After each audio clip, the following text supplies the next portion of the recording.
接下来我们配合这样政策，我们会每天送，只要健保药局周六日有营业，我们每天都会配送，让健保药局每天可以如数的让民众可以拿持健保卡去做一个提领购买，每天都会配送。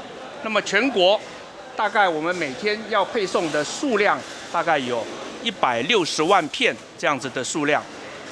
那我们全部大概投入的参与这项工作的人力，大概会有3000人左右，3000多人，包括有运输的，去到全国24家的这个厂商、制造厂商来去收取。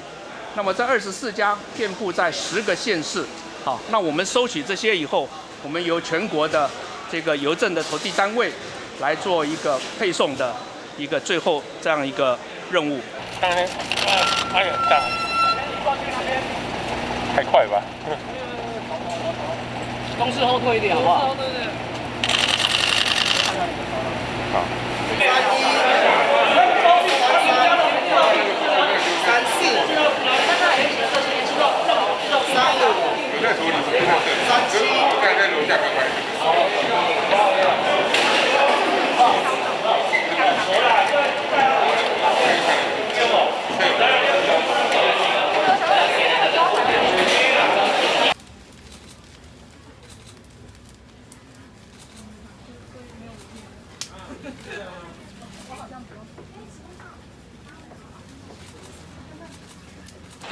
因为目前来讲的话，药师公会全联会也努力在帮大家促成这一次的公益性质的一个口罩发放的行为。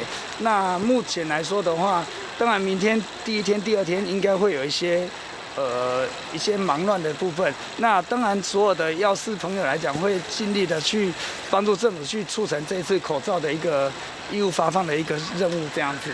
希望一切能够顺利。